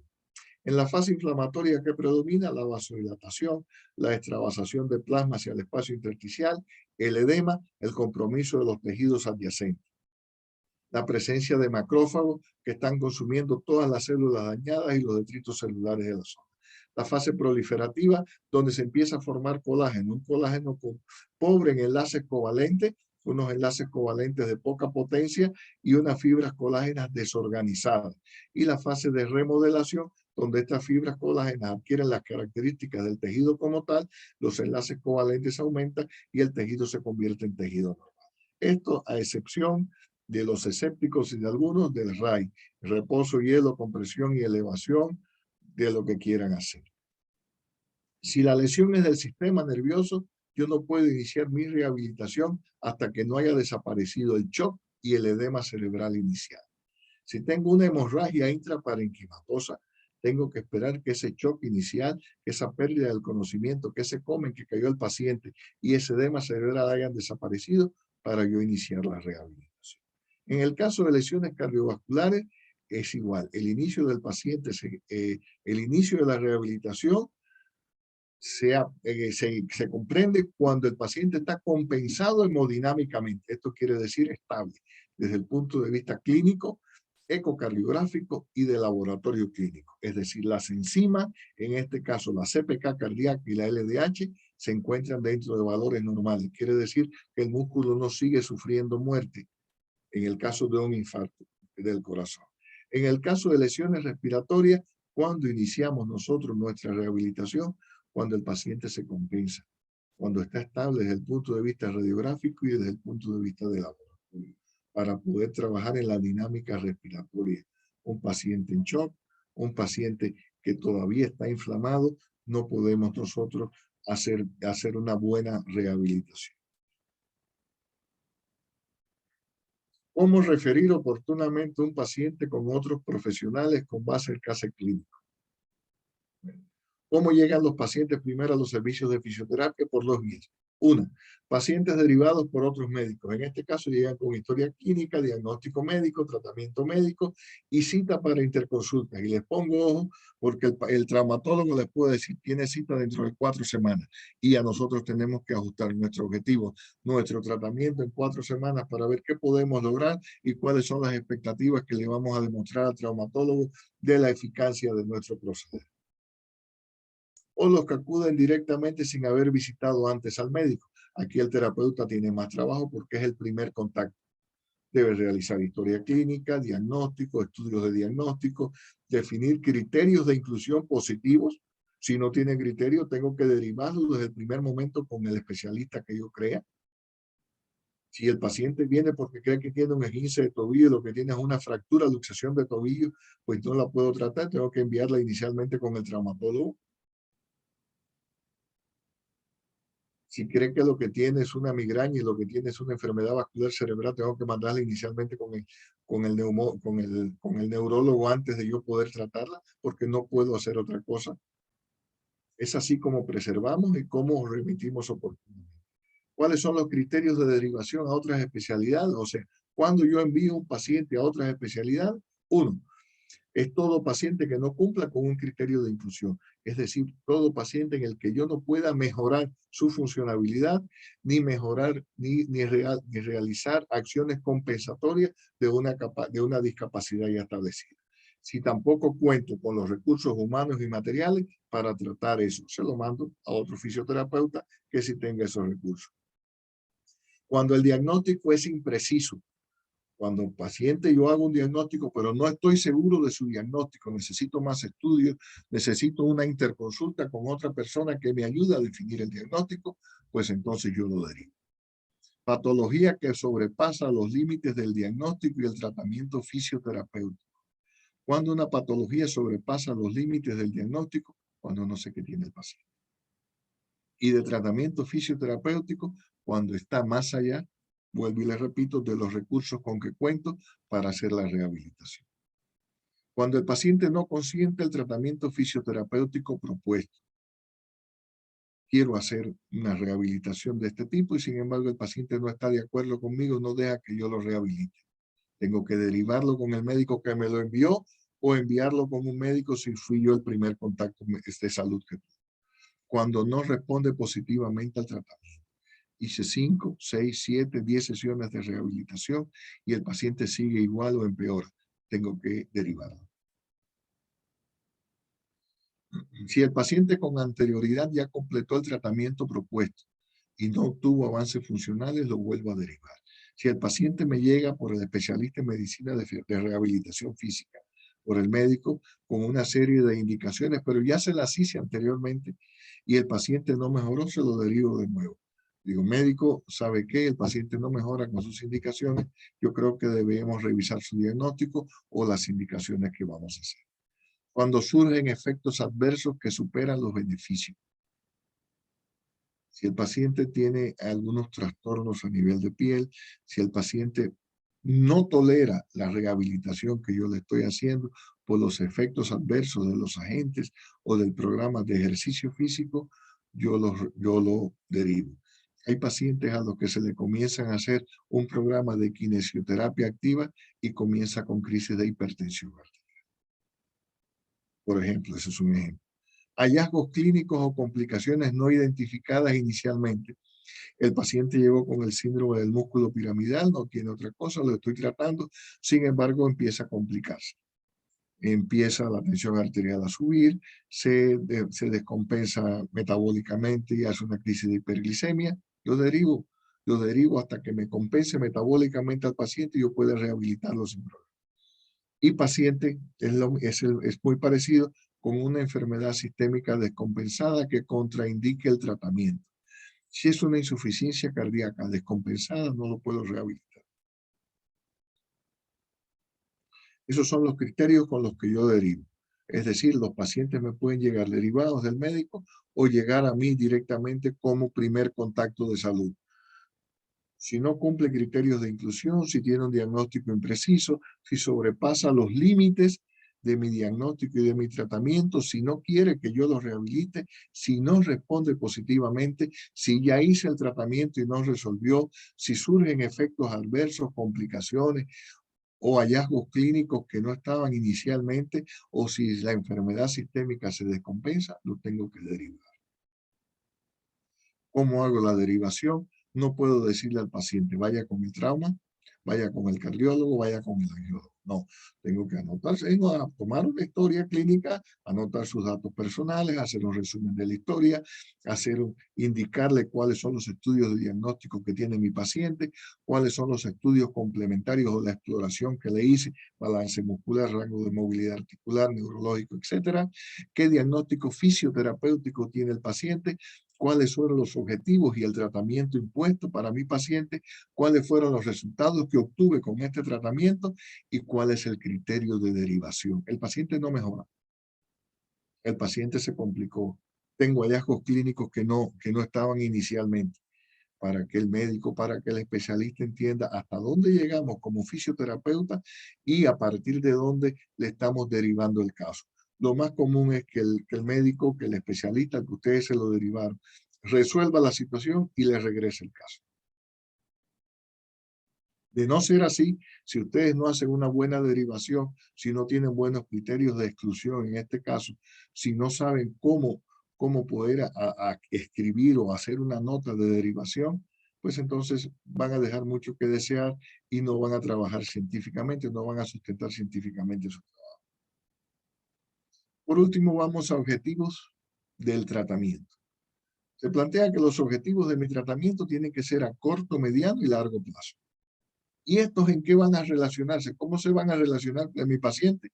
A corto plazo, deficiencias, a mediano plazo, las limitaciones y a largo plazo, las restricciones. Esto de forma general, porque las voy a reevaluar constantemente y puede que estén cambiando. Pero a corto plazo tengo que quitar el dolor. A corto plazo tengo que garantizar la integridad de los tejidos. A mediano plazo tengo que mejorar su postura, ¿cierto? Y a largo plazo tengo que permitirle que de nuevo vuelva a incorporarse al ejercicio, quite el sedentarismo y se mantenga un poco más activo. Si yo no hago esto, si yo no logro hacer esto, o yo quiero primero ponerlo a correr antes de quitarle el dolor, antes de mejorarle su postura, entonces sí voy a tener un problema serio. Por lo tanto, yo les sugiero que cuando ustedes vayan a hacer objetivos a corto, mediano y largo plazo, los asocien con las deficiencias, las limitaciones y las restricciones que hicieron previamente en su diagnóstico funcional. Vuelvo y les digo, no es una camisa de fuerza, no todas las deficiencias son a corto plazo, ni todas las restricciones se van a trabajar a largo plazo. Pero de esta forma puedo estructurar bien los objetivos de mi tratamiento y no olvidarme. Objetivos a corto plazo: minimizo el daño de los tejidos, trato los síntomas inflamatorios, preservo el funcionamiento tisular y garantizo el metabolismo y el trofismo celular, por ejemplo, ¿no?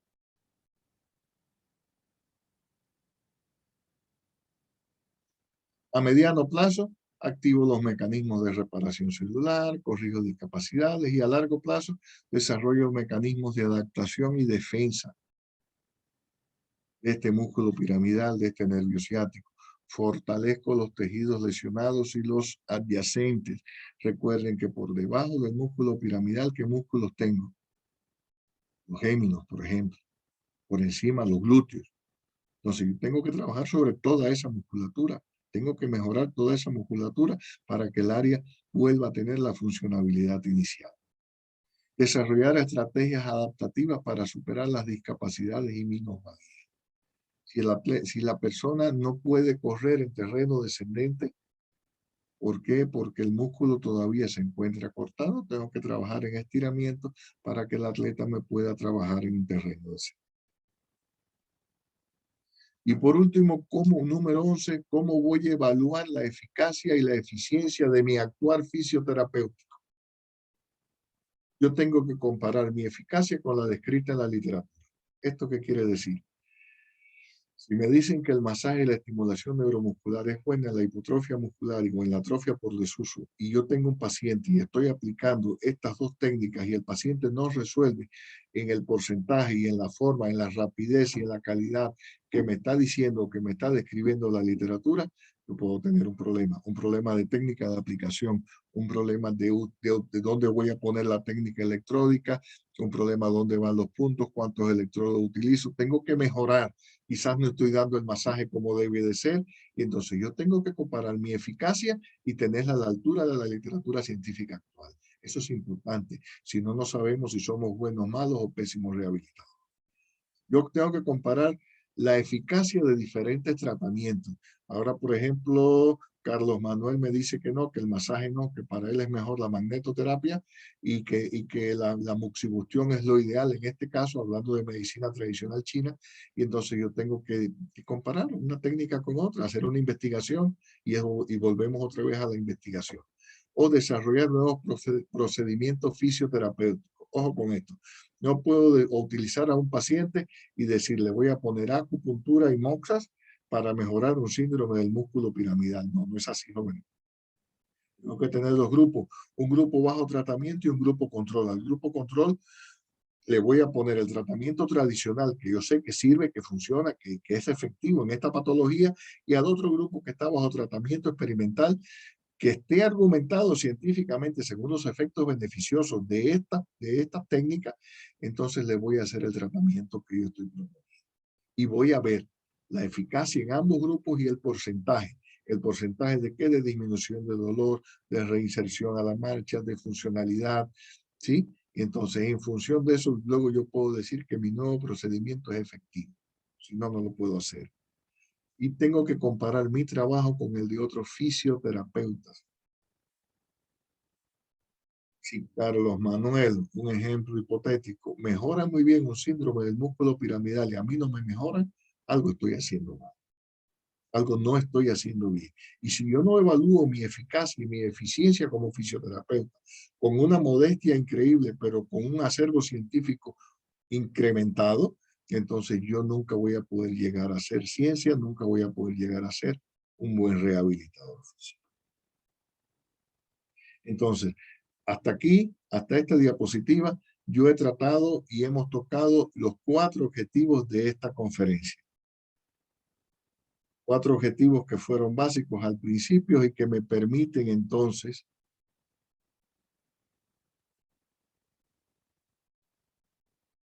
llegar al síndrome del músculo piramidal y poner un tratamiento fisioterapéutico que cumpla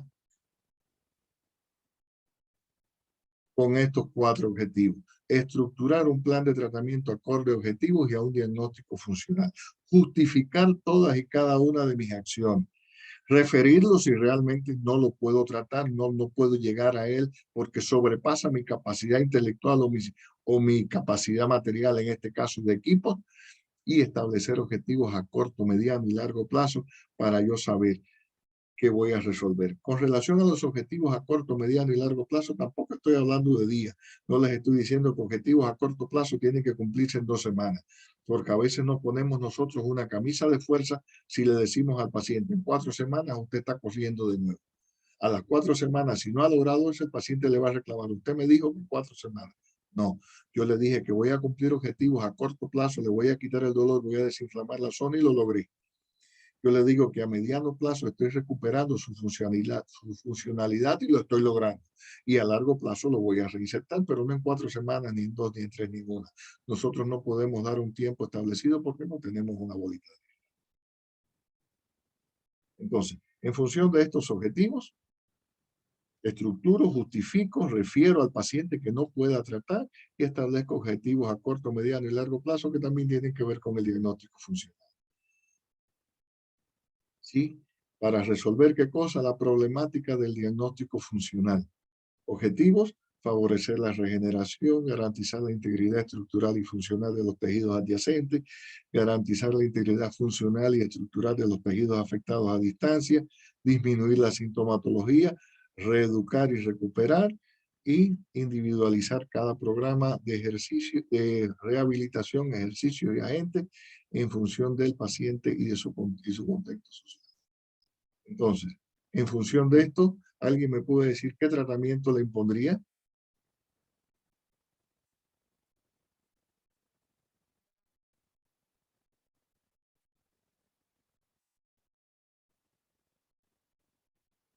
Por favor.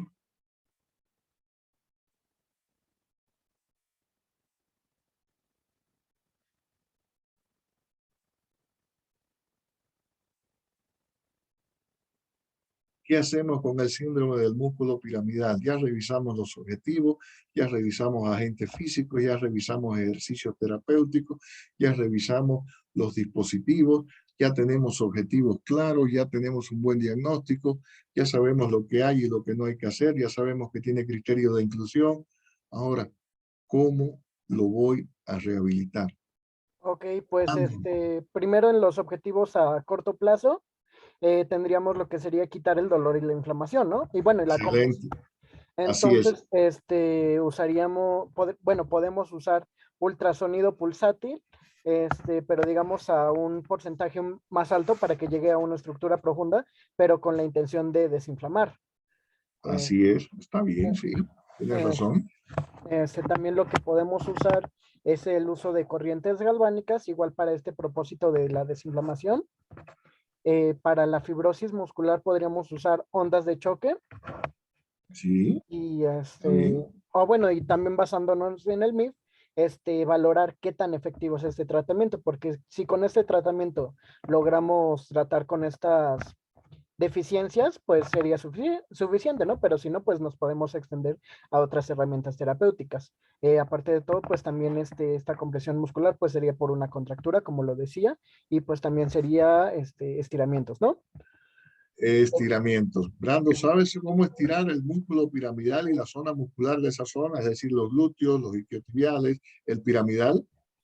Si no me equivoco, el estiramiento para el músculo piramidal es primero en una posición de cúbita supina, vamos a Sí, cruzar la pierna del piramidal afectado, o sea, digamos, si en la foto es la pierna derecha, entonces cruzamos la pierna derecha por encima de la pierna izquierda y o sea, realizando una rotación externa de, de la cadera derecha. Y así es. entonces, hacemos una flexión y ese estiramiento nos puede ayudar a liberar el músculo piramidal. Y lo Exactamente. haríamos, obviamente, remontándonos a otra de las sesiones que hemos tenido. Bueno, los estiramientos no pueden doler, porque si no, va a activar la nociocepción, bueno, va a activar el tono por regulación de la nociocepción. Así que sería indoloro y entre 20 y 30 segundos para estimular el reflejo miotático inverso. Exactamente. Si el músculo es abductor y rotador externo, pues entonces yo, si lo quiero estirar, pues entonces trabajo como me estás diciendo, en rotación de la cadera y en flexión de la cadera. Así es. Y aducción. Y así es, exactamente. Más o menos sería así, ¿te parece? Como la de que estás sentado, más o menos así. Sí. Así está. Así es. Entonces, ese es un tratamiento, Brando. Excelente tratamiento, me parece muy bien. ¿Alguien tiene otra idea? Pero ¿Quiere seguir? me faltó completar la idea, A porque ver, dime. eso sería a corto plazo. Ya ¿Así? después, a mediano y largo plazo, sería trabajar sobre las limitaciones en la actividad, pues ahí sería potenciarlo también. Si ya no tiene esta compresión y eso, pues ahora sería también el camino de la prevención, ¿no? Fortalecer músculo, educar al paciente de que si empieza a sentir alguna molestia, pues que haga estos estiramientos. O sea, para también no generar una adherencia terapéutica, digo, ¿cómo se llama? Una dependencia terapéutica, disculpa. Exacto. ¿Qué más? Y bueno, sería también otra vez como evaluar qué más podemos hacer por el paciente. Digo, si ya lo potenciamos y demás, y digamos ya no tiene limitaciones y restricciones en su vida diaria, pues ya sería darlo de alta, pero si no, pues trabajar sobre ya lo que. Y la reevaluación constante, ¿verdad? Exacto. Exacto. Oye, Brandon, pero estamos hablando de una persona sedentaria y obesa. ¿Vamos Ok. a tratar esa comorbilidad, esos factores de riesgo? Pues idealmente sí, pero digo, igual siendo un poco realistas es también lo que nos permite al paciente, porque digo, me ha tocado ver pacientes que son como, o sea, que uno le explica también la importancia de realizar actividad física, pero la Sí. verdad ellos ya cuando están en ese punto como que, bueno, se muestran algo dudosos. O sea, sí, digo, sí, o sea, como usted lo dice, la comorbilidad del Hay que sedentarismo, de hacer la obesidad. conciencia y Exacto, prescribir. exacto, Concientizar y prescribir. Te enseño y te prescribo esta situación. exacto. Y bueno, y para eso sería bueno, sería algo también basado en las preferencias del paciente de decirle cómo se siente más cómodo, si realizando ejercicio aeróbico, anaeróbico, e ir también sobre eso para que genere una mayor Claro. adherencia. Solo quiero comentarte algo, Brandon. Está muy bien tu tratamiento. Cuando hablamos de deporte, no sé si han escuchado términos como rehabilitación funcional, Ejercicio reposo funcional. modificado, reposo relativo. ¿Has escuchado esos términos? Reposo relativo, no, no, la verdad. Bueno, rehabilitación, reposo relativo, reposo modificado, rehabilitación funcional, ¿en qué se basa? ¿Dónde tiene la lesión tu paciente? En el nervio, bueno, como tal, en el músculo piramidal, En el que músculo genera piramidal. también otra afección en el nervio. O En el sea, nervio toma ciático. miembro pélvico derecho por ubicarlo de una forma, ¿verdad? Ujú. Pero en los brazos tiene alguna lesión. Mm, no que yo sepa. No, que yo sepa, tampoco la tiene el paciente. Entonces, cuando nosotros intentamos involucrar al paciente y concientizar, si es un atleta, el atleta no se detiene, Brandon. El atleta, por ejemplo, nunca hace reposo, porque ¿sabes en cuánto tiempo empieza la degeneración y la hipotrofia muscular en un atleta cuando se inmoviliza? Desde las O primeras cuando, 24 horas, ¿no? 6 horas. A las 6 horas ya empiezan los cambios atróficos a nivel de las células musculares. 6 horas de inmovilidad. Entonces, ¿qué hacemos? Modificamos toda esta situación. Ok, tienes un síndrome piramidal, voy a dejar tranquilo tu miembro pélvico derecho por el dolor y la inflamación que esto genera, pero vamos a trabajar sobre brazos. Si puedes trabajar sobre abdomen, puedes trabajar sobre espalda y el otro miembro pélvico que tampoco tiene nada, también lo voy a movilizar. ¿Para qué? Para garantizar que mi paciente, en este caso que no es atleta, que es sedentario, pues entonces se lo pongo como ejercicios y voy mejorando de su perspectiva de que tiene que realizar ejercicios y que eso le va a redundar una ganancia. Y si es un atleta, no le permito perder la forma deportiva. Oh, ok, ok, ok. Gracias, doctor. Gracias a ti, Brandon. Cristel López,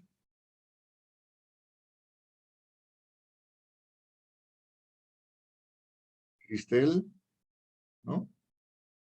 Creo que tiene una mano. Fernanda,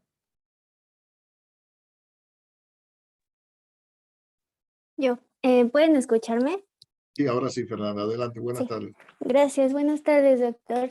También me gustaría completar a lo que decía mi compañero Brandon, por ejemplo, en, en los objetivos de mediano plazo se podría utilizar ejercicio terapéutico, por ejemplo, ejercicio activo, en el cual nosotros le indiquemos a nuestro paciente que pueda hacer neurodinamias para movilizar el nervio ciático y también, bueno, los estiramientos que decía mi compañero igual, y a largo plazo podríamos reeducar la marcha, porque por ejemplo a veces estos pacientes tienen problemas para caminar porque empiezan a cojear por el mismo dolor, entonces nosotros podríamos reeducar la marcha también.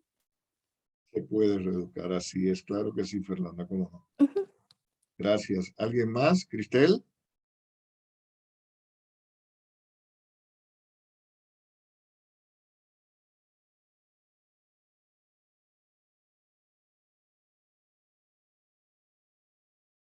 Dice, ¿alguien me podría apoyar? Avisar, por Listo. favor, pero que el micrófono no funciona. Una disculpa, Cristel. Pues Ya, no, no. jóvenes, a ver, dime. Ay, perdón. Bueno, solamente mi aporte rapidísimo.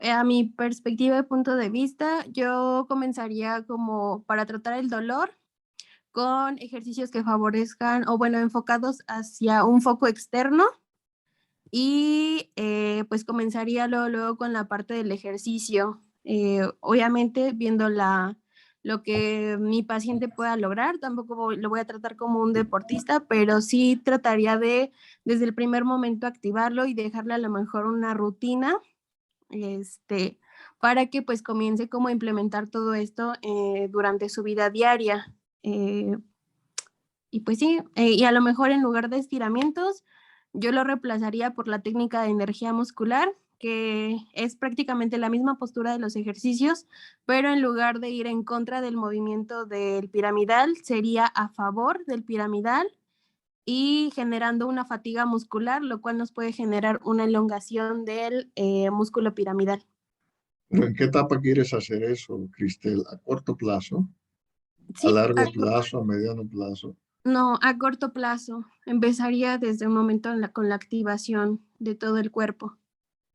Pero no, me estás hablando de que vas a hacer ejercicios que van a aumentar, que van a contracturar más el piramidal. ¿Me comentas algo de eso? No, es que no se, bueno, no se generan como tal las bandas tensas.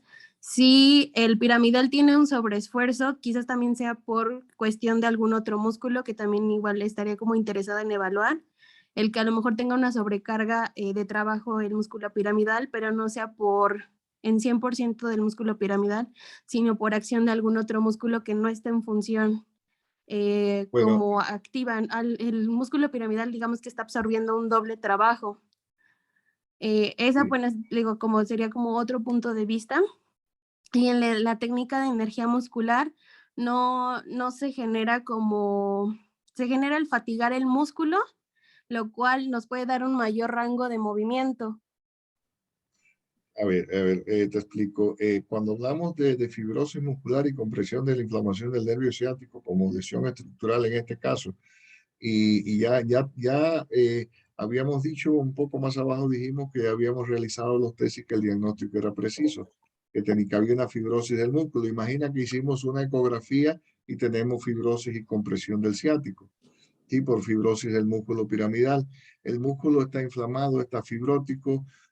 Si yo me pongo a aumentarle, por ejemplo, estaría violando uno de los preceptos importantes de los objetivos generales, que antes de hacer movilizaciones que activen la zona, tengo que mejorar la vascularización. ¿Para qué? Para que llegue mayor aporte de oxígeno y nutrientes a la zona y a partir de ahí entonces yo puedo trabajar activamente.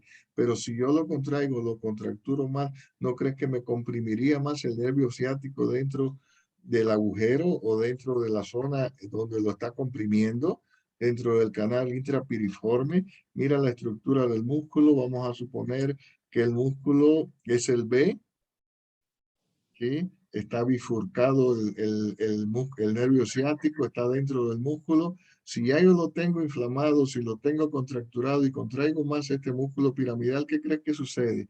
¿Liberaría al nervio ciático o lo presionaría más todavía? Bueno, se podría en alguna parte volver a presionar, pero Lo bueno, lo que nos presionaría. explica esta técnica es que al lograr una fatiga muscular, pues se puede lograr elongar el músculo.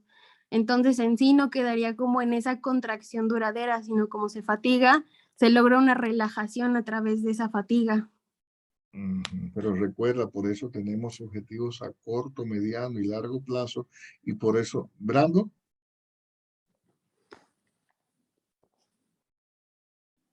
a ver, permítame ver si Brandon quiere algo. Brandon. Sí, me gustaría complementar a lo que comenta la compañera y me parece que eso también usaría principios de Sherrington y bueno, de FNP, porque bueno, uno de esos principios es que a mayor contracción, mayor relajación, así que más bien sería primero contraer el músculo para después hacer un estiramiento pasivo o activo asistido, en el cual pues obviamente el reflejo miotático inverso va a ser mayor y nos permitiría más relajación. Exacto, es lo que pero yo le preguntaba a la compañera que si eso lo voy a hacer a corto plazo, es decir, el paciente me llega y voy a empezar a estirar antes de aplicar el ultrasonido que tú me dijiste, quizás antes de aplicar una técnica de masoterapia, voy a fatigar al músculo que ya viene fatigado y ya viene fibrótico. Pues es, digo, podría ser, ¿Por qué no lo pero dejamos a largo plazo para que no haya una recaída? sí, sí, pero a lo que me refiero es que a final de cuentas el resultado de la técnica es una disminución en el tono muscular. O sea, Sí, vamos a disminuir el tono muscular, pero ujú. de un músculo que puede contraerse, tirarse y relajarse de forma normal. Ahorita tenemos un músculo fibroso que está inflamado, tenemos una lesión del nervio ciático. En este caso, ¿qué sería? Neuroapraxia, axonormesis o neuromesis. Neuropaxia. Tengo una neuroapraxia, o sea, tengo una lesión de qué? O bueno, también podría ser ay, bueno, la, es que la no, no, no. La axonotmesis es cuando se corta el axón, ¿no? ¿Oh, sí? Ah, Ay, me confundí horrible. Neuroapraxia es la primera, es la más sencilla. Sí, Hay sí, una la más lesión de sencilla. la vaina de mielina. Ah, sí, exacto, sí, perdón, sí, sería eso. Perdón, me confundí, doctor, perdón. Bueno, sí, tienes razón. Entonces, si tú tienes ya una neuroapraxia, pero todavía mantienes el axón inter, y todas estas teorías, las de Sherrington, etcétera, pues son muy buenas, pero tienes que ver en qué momento las vas a aplicar. Tengo una fibrosis muscular, tengo una neuroapraxia. ¿Crees que sería el momento de aumentar la compresión neurológica? ¿No pudiera aumentar la neuroapraxia y pasar entonces a una axonormesis lastimando el axón? Podría ser un factor de riesgo. Entonces podría ser un factor, por eso te digo, a corto plazo no lo veo como un objetivo importante, pero como les digo, como les dije en el último punto, tenemos que evaluar eficacia de tratamiento. Podemos Ujú. hacer la investigación, Completamente de acuerdo, doctor. ¿sí? ¿Alguien más? Alguien de Sotavento, por favor, que aunque sea diga buenas tardes. No puede ser.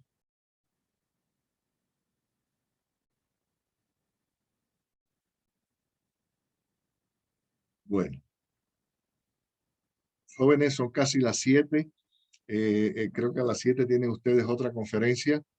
¿Alguna duda que tengan con esta, con su plan de tratamiento, cómo enfocarlo, cuáles son los objetivos que tienen que llevar, cómo hacerlo en cuanto a estructura, a objetivos, a diagnóstico, cómo lo justifico, cómo remito o refiero a otras especialidades, cómo establezco objetivos a corto, mediano y largo plazo?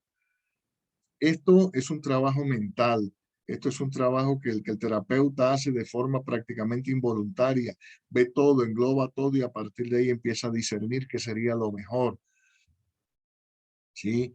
No lo veo como partes o como fragmentos que yo voy. No, tiene que ser un todo y este todo tiene que salir así.